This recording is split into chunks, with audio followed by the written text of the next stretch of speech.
Very good morning to one and all, and a warm welcome to the next session on Python. So, in the last previous session, we have started learning about these control statements in Python programming language. Right? We have seen how the control statements are divided. The control statements are divided into three categories.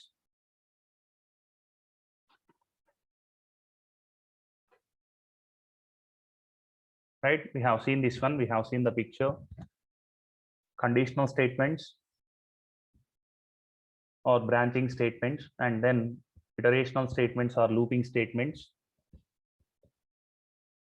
And the third one is the jump statements.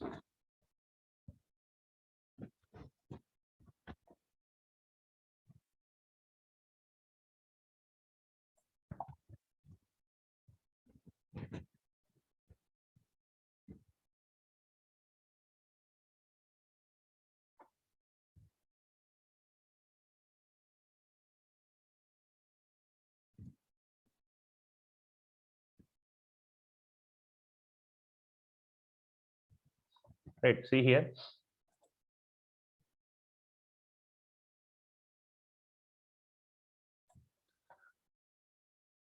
Right, the flow control statements in any of the programming language will be of any of these three types.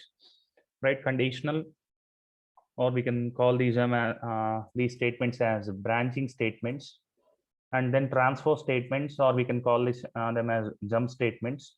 Iterative statements, or we can call this as looping statements. Right, so we have already discussed all these things, and we have seen that in the previous programming language what we have studied, that is the C programming language, we don't have this pass transfer statement, and in iterative statements we have for, while, and we have do while, and where do while is not present here in Python. And in case of conditional or branching statement in C programming language, we have one more thing called as switch case, and which was not there in Python. Right, and after that we had started learning about this if condition, and I think we have seen one program on also if condition. Right, and one more thing we have is that the next one is that if else. See this one. So this if else will be, so there we have one condition, there will be one condition, and if this particular condition is true, so if the particular condition is true, then it is going to execute if block. Right, if block, and in case if the given condition is false, then it is going to execute else block, and then the remaining statements of the program. So see here, when we are using if condition, in if we will write one condition, and if the condition is true, this if block will get executed, and in case if the condition is false, the remaining lines of the program will get executed. Right, so in case of if else, we write if condition. Right, we write if condition, and there will be a block of statements which will be executed when the if condition is true, and followed by there will be an else block in case if this if condition is false. If the if condition is false, then else block will get executed. In case if the if condition is true, then this else block will not be executed. Right, so I think we had already seen one example on if else also in the previous session.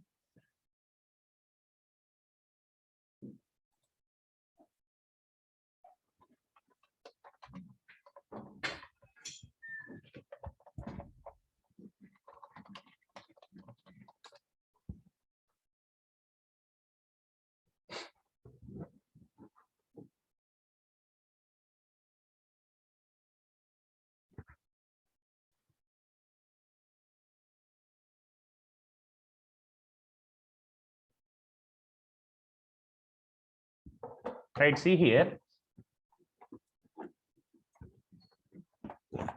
For example, I have taken the value of 10, which was kept in the variable a, and I want to check whether the value of, or I want to check whether the given number is an even number or not.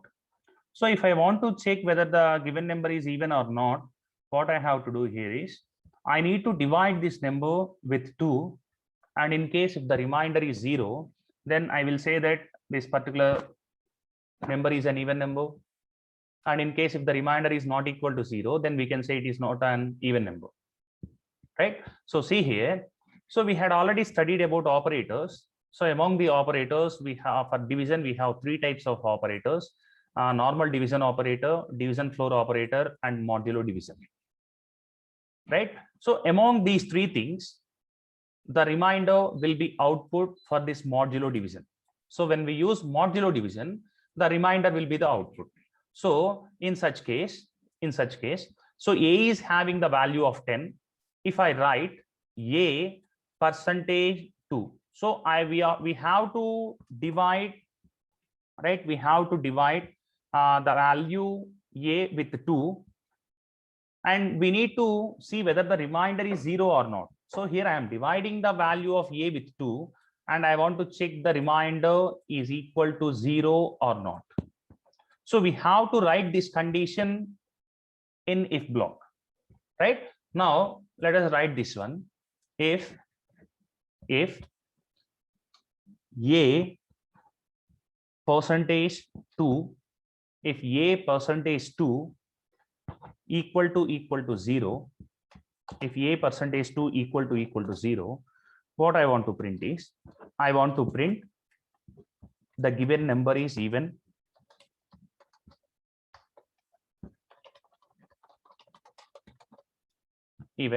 and then in case if the condition is false, that is a percentage 2 is not equal to 0, I want to print the given number is odd. As I said earlier, indentation is very, very important. So in C programming language, if we want to represent a block, we use these type of braces in order to represent it as a block. For example, we had written void main. After writing void main, we had started with these braces and we had ended closing the program with these braces. So the entire thing represents a block. And here in Python, if you want to represent a block, for example, it is an if condition. If condition has been started here. If you want to represent a block, you have to start defining the next statements here after a tab space, right? If the block has been completed, in order to tell the Python compiler that the block has been ended, again, we have to start from this point, right? If you see here, it is called as indentation. The space which we with which we represent the statement is called as indentation. So it is very important in Python because the indentation represents blocks. See here, the if statement has been started here, but the print statement has been started with some tab space. So here the print is a block under this if condition. And at the same time, we have started else here. If we start anything from this point, here, the meaning of this one is the if block has been ended with the previous line. So the if block has been ended with this statement, and we had started the else statement, and we had started the print statement with some tab space. Now the print statement comes under the block of this else. So print statement is a part of else block, right? So this is how we represent blocks with indentation. Now, if I run this code, I have got the output, the given number is even. See here, we had taken the value of 10 in variable a, and we had divided that value with 2. So if the given value a was divided with 2, that is the given value 10, if it was divided with 2, we are going to get 2 into 5 equal to 10, and we are going to get remainder 0. So if you want to get the quotient as an output, either we can go for division or division floor operators, right? And if you want to access the remainder, we have to go for percentage. So that's why I have used a percentage 2, and I am checking whether the a percentage 2 value is equal to 0 or not. So if this condition is true, I am going to get this number is even on the output screen. If the condition is false, I am going to get the given number is odd on the output screen. So let us take something called as a 9 here. So if I take 9 and if I run the code, I am going to get 9 is an odd number. Now, in C programming language, if you want to take the inputs during the runtime of the program, that is, other than assigning this a equal to 9, I want to ask the programmer to enter any number, and I want to check whether the given number is even or not odd. So in C program, if you want to do such type of things, or if you want to take some inputs during the runtime of the program, we use printf in order to ask the programmer to enter some value. So now the programmer will enter some value. In order to read that value, we are going to use the scanf statement, and within the scanf statement, we are going to use the format specifiers. What are the format specifiers? If you are dealing with integers, we are going to use %d. If you are dealing with floating point numbers, we are going to use %f. And if you are dealing with characters, you are going to use %c, etc. And if you are dealing with strings, we use %s. Right? Those are the format specifiers which tell the compiler that the incoming value will be of certain type. So in C programming language, we are going to use printf in order to ask the programmer to enter the value, and we are going to use scanf statement in order to read the value which was given by the programmer. So here these two statements will be replaced by, so we had a statement called as a print in order to print something on the output screen in Python, and apart from scanf, we are going to use the function called as input function in order to read the inputs during the runtime of the program. See here, instead of writing a equal to 9, I'm going to ask the user to enter any value, enter a value. So now the user will enter a value. I want to store the value, right? I want to store the value in a. So I have taken a equal to input, right? A equal to input. Now let us see this one. If I run the code, the program had asked me to enter a value. So now the program had started executing at this line number 1. So it has printed enter a value on the output screen. Now the program at line number 2 is that it is going to read one input value. So the program execution will stop at this point. Now the program is waiting for a value. So if you provide a value to the program, now the next lines of the code will get executed. If you don't provide the value, the next lines will never get executed. Now, for example, I had provided the value of 5, right? I had provided the value of 5, and then just a second. Right. So if I have provided the value of 5 and I press an enter, I'm getting an error at line number 3. Not all arguments covered during string formatting. Just a second.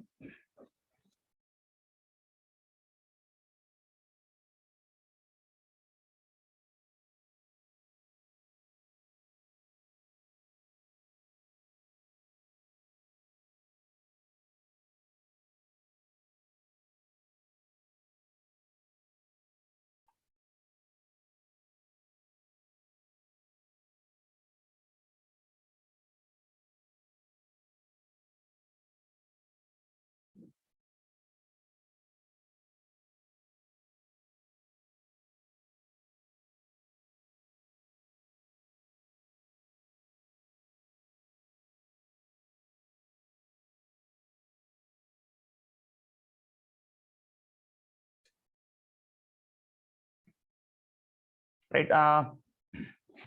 While writing this input, just leave a couple of strings.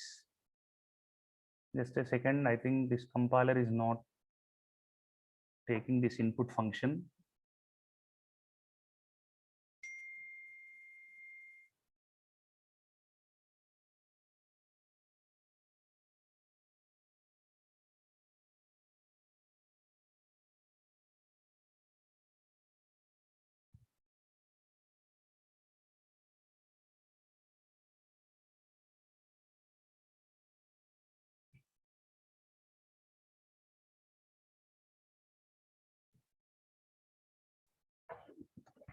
Mm.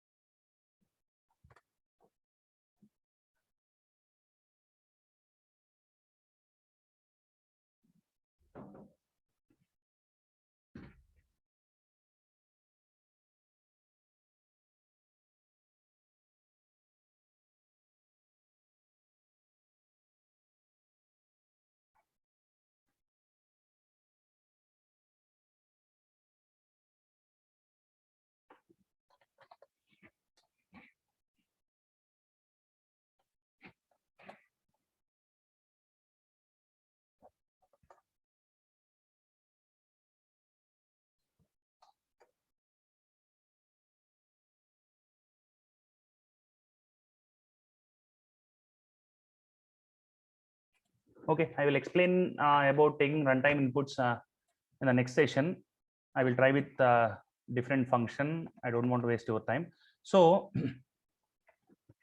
let us take some normal values here, and let us start executing this code. So I will explain about how to take runtime inputs and how to deal with the runtime inputs in Python in the next session by using some other function. I think this input function is not working in this compiler, right? So see here, see the next one. So this is how the if else will be, and now we are going to deal with the if else if. So let us see how this if else if statement will get executed.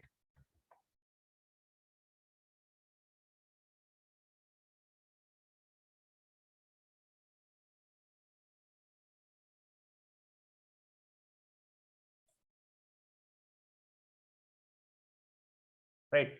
So in this if else if, or we call this as if else ladder or else if ladder. So see here, we will take one condition. We will take one condition, and if the condition is true, we are going to execute a set of statements. And if the condition is false, if the condition is false, we are going to check one more condition. And if this condition is true, we are going to execute some set of statements. And in case if the condition is false, we are going to check one more condition. And this type of process is called as else if ladder, right? Else if ladder. So see here, we had a condition.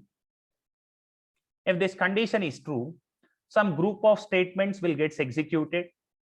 In case if the condition is false, we are going to check another condition. And in case if the condition is true, we are going to execute another group of statements. And in case if the second condition is also false, right? Second condition is also false, we are going to check one more condition. And in case if the condition is also false, we are going to execute some sort of statements. So here we will use if, right? And then else if.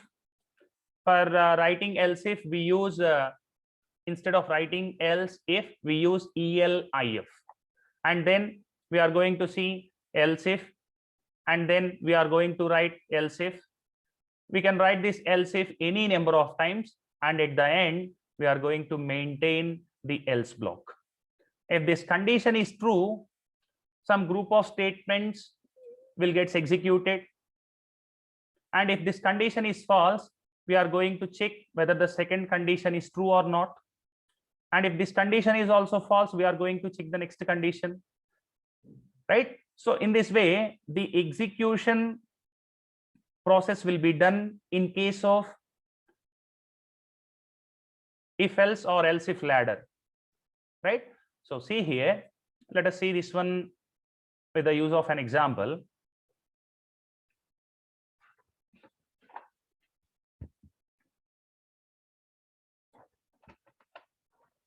So let us have a value, for example, a equal to some 90.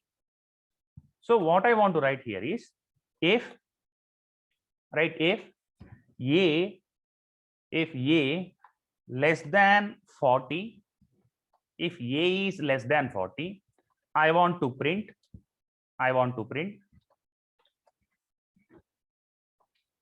student failed in the examination, student failed, right, student failed. And then I want to check whether the student marks is in between 40 to 60. So for this, I am going to verify if a greater than 40, and you remember the logical AND operator, and a less than 60, right? A greater than 40 and a less than 60, a less than 60. In such case, I want to print student passed, and now I want to check, right, I want to check if a greater than 60, right, greater than 60, and a less than 70. So in such case, I want to print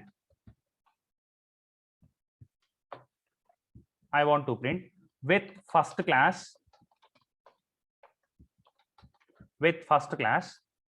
and at last if a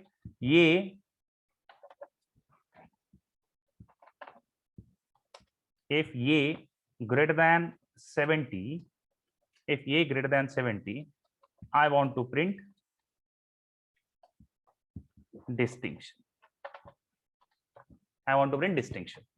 Now see here, I don't use any else statement. So let us see what will happen if we don't use else statement. See here, so the program will start executing from line number 1. So at line number 1, we had taken a equal to 90. Immediately, one memory space will be reserved under the name of a, and 90 will be stored inside that memory. Now we are going to check the first condition, if a less than 40. So the value inside a is 90. We are going to check 90 less than 40. So hey, the condition is false. Because the condition is false, the compiler will not execute this line. Now line number 4 will start executing. So here the condition is that a should be in between 40 to 60. A should be greater than 40 and a should be less than 60. So here, if both the conditions are true, and we had seen this logical AND operator, so if both the things are true, then the result will be true, the overall condition will be true. In such case, it is going to print student passed. And in the 6th line, we had taken the value of, we are expecting the value of a should be in between 60 and 70. I think we had written some mistake here. So we are expecting the value between 60 and 70. So when we are expecting the value between 60 and 70, if both the conditions got satisfied, it is going to print with first class. And in case finally we are going to check if a is greater than 70, it is going to print distinction on the output screen. Now let us run the code. So if I run the code, it has printed distinction on the output screen because the value of a is 90. So 90 less than 40, the condition is false. 90 greater than 40, right? 90 greater than 40. So the first condition in line number 4, at line number 4 is true. But the second condition is that A less than 60, that is 90 less than 60. So the second condition is false. So if we apply the logical AND between true and false, we are going to get false as an output. So the overall condition will be false. That's why it has not printed the student passed. And then at line number 6, we had a condition 90 greater than 60. Again, we had true, and 90 less than 70. And again, it is false. So true and false, we are going to get false as an output. That's why the program has not printed with first class on the output screen. But here the condition is that if A greater than 70, we want to print distinction on the output screen, right? So now let us see the output by changing the value, something called as 65. So if I change the value to 65, the first condition is false, the second overall condition will be false, and the third condition is that A greater than 60, which is true, and A less than 70, which is also true. So because both the things are true and we are applying the logical AND operator between these two things, we are going to get with first class as an output on the output screen, right? Now, if I want to use else if, I can use ELIF, right? ELIF. So see here, if I use else if, if the first condition is true, then these all conditions will never be verified by the compiler. If the first condition is false, then the compiler is going to execute this one. And in case if the second condition is also false, then the compiler is going to execute this one. If the third condition is also false, then the compiler is going to look at the fourth condition. But if we don't use this else, irrespective of the conditions, all the conditions will be verified one by one, even though the conditions are true or false. If it is true, it will be printed. If it is not true, the next line will get executed, right? See here, see the difference.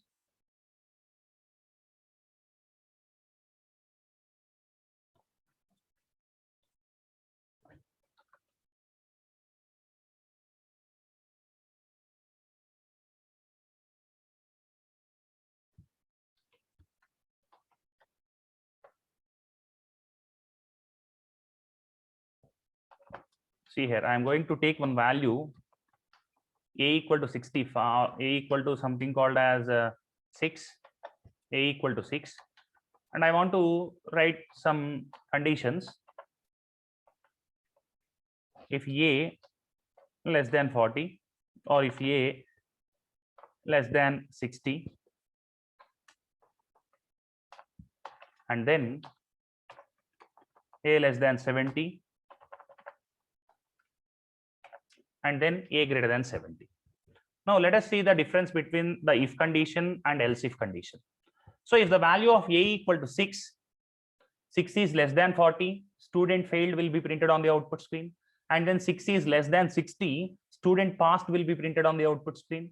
And 60 is less than 70, with first class will be printed on the output screen. And 6 is not greater than 70, it is not going to print distinction on the output screen. So if I run the code, I am going to get the 3 lines on the output screen. Now, see here, irrespective of the condition, even though this condition is true or false, the next condition is going to be verified. But if I use else if here, now what will happen is the second condition will be executed whenever the first condition got failed. If I run this code, I am going to get student failed on the output screen. When the student fail will be printed whenever we had taken a condition, and if the condition is true, then it is going to print student failed on the output screen. So if this condition is true, the compiler will never look at the next condition because it was represented with else if. So if the first condition is true, then all the three conditions will never be verified, right? What happens if the first condition is false and the second condition is true? So if the first condition is false, then the compiler is going to look at the else, and inside else we had one more condition, that a less than 60.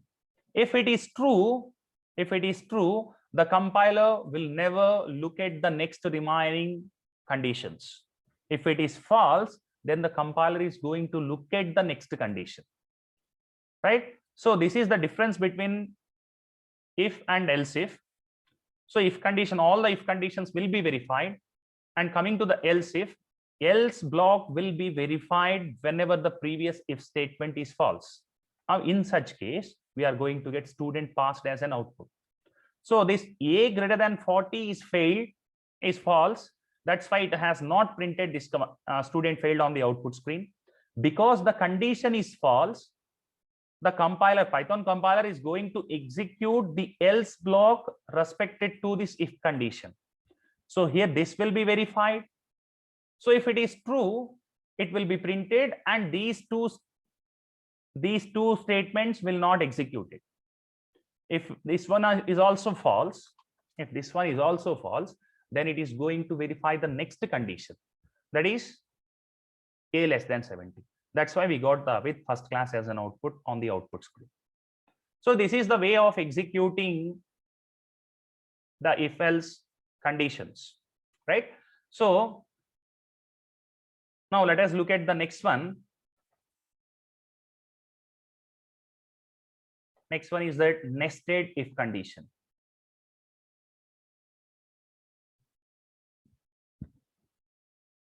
Nested if. See here. So if you heard the word about nested,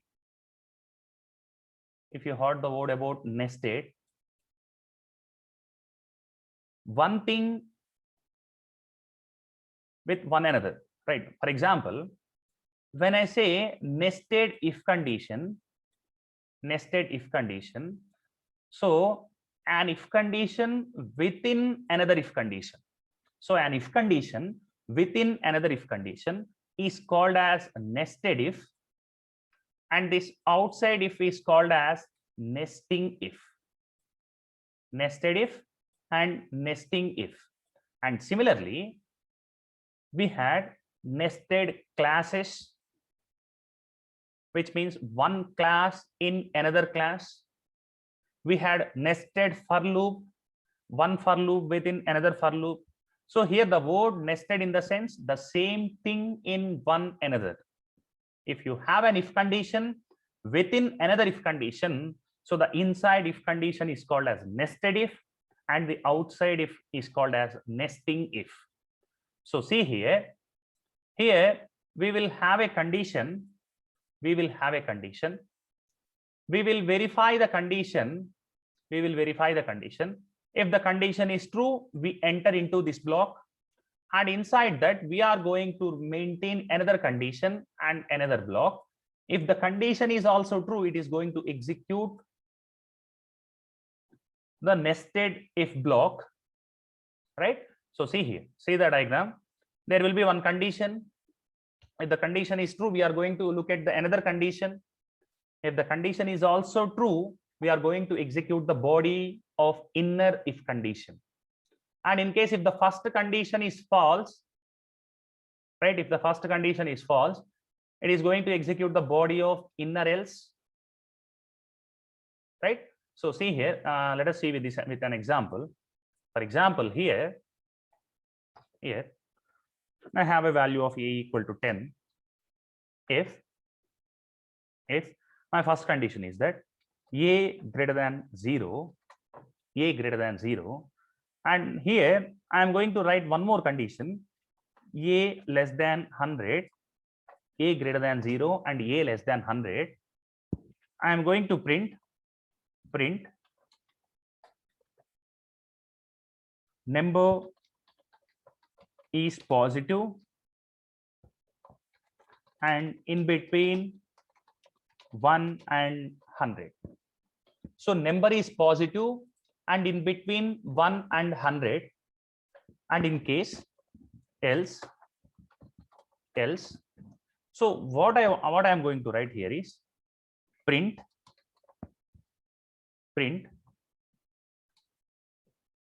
number is positive. Just a second. Number is positive, but it is above 100. Number is positive, but it is above 100. And I'm going to write one more else here. Else print number is negative. See here. So indentation is very important. We had started if condition here and we want to write nested if, which means we want to write one more if condition within the body of if condition. So here from this particular point to this particular point, it belongs to this if condition body. From this belongs to nested if body, and this statement belongs to else body, right? So we have to maintain some tab space in order to represent a block, and if you want to maintain one more inner block, we need to maintain couple of tab spaces, and if you want to maintain one more inner block, we need to maintain another tab space. So here the space, which means the indentation itself, represents multiple number of blocks in Python. So see, if this if condition is true, then only we are going to enter into this block. Whenever we enter into this block, we had written one more condition, that is a nested if condition, that a less than 100. So in case if the condition is also true, then it is going to print number is positive and it is in between 1 and 100. And in case if this condition is false, it is going to execute the inner else block, which will print number is positive but it is above 100, right? And what happens if the outer condition is false? It is going to directly execute the outer else block. It will never check all these inner conditions or inner else, etc. If the outer condition is false, immediately it is going to look at the respected else block. So if this condition is false, it is going to print the number is negative. Now if I run this code, you can see here I got the output, the number is positive and it is in between 1 and 100. So the a value is 10, 10 is greater than 0. So we had entered into the block, and 10 is less than 100. Again, the inner condition is also true. That's why it has printed this one. If the inner condition is true, this will never get executed. If the outer condition is true, this else block will never get executed. What happens if I use minus negative 10? If I run this code, I am going to get the number is negative. So minus 10. So minus 10 greater than 0. So the condition is false. If the outer if condition is false, then it is directly going to execute the else block, outer else block. So it has printed number is negative. So let us see what happens if I have the a value as 250. So 250 greater than 0. So the outer condition is true. We enter into the loop, and we enter into the if condition block, and inside the block we had written 250 less than 100. Here the condition is false. If the inner if condition is false, it is going to execute the inner else block. So if the inner else block is executed, it is going to print number is positive, right? Number is positive, but it is above 100. So if I run the code, I got the output as number is positive, but it is above 100, right? So this is how the nested if condition will be. So if I want to write one more if condition, I can write it here. If a less than 200, if a less than 200, I want to print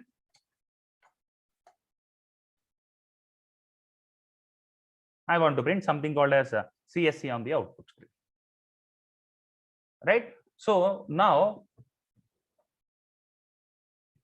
see here, it is called as nesting if, it is called as nested if, and it is called as nested if. So if you heard the word about nested, see that the one thing within another is called as nested, right? So similarly, we can write any number of nested if statements we want depending upon our programming need, right? So with this, I am going to close today's session, and in tomorrow's session, we are going to look at some iterational statements. That is, we are going to look at the flowchart of while and flowchart of for loop, and we are going to look at some examples on for and while loop in tomorrow's session. So, and the people who are having any doubts in today's session, you can raise your hands. I will unmute you. These things are very easy because we had already written and we had already studied about all these things in C programming language, right? The only difference is that a bit of syntax. So in C programming language, we follow some sort of syntax depending upon the rules and regulations of C programming language. And here we follow another type of syntax, only minor changes. Remaining, apart from that, everything is very simple and everything is easy. But we need to make a habit of writing some lengthy and writing some bigger programs of our own, right? First, we need to have a clarification on how the syntax will be and how can we write some simple programs, and that from simple programs we need to start our journey of writing some programs of our own, of some lengthy programs, right? So I hope everyone understood today's session, and in today's session we had seen about how we can use if else or how we can use nested if statements in Python. And in tomorrow's session, we are going to concentrate on while loop and for loop in Python, right? And tomorrow's session, I will explain how to take inputs during the runtime also, right? And thank you very much for being here, and we will meet you in the next session.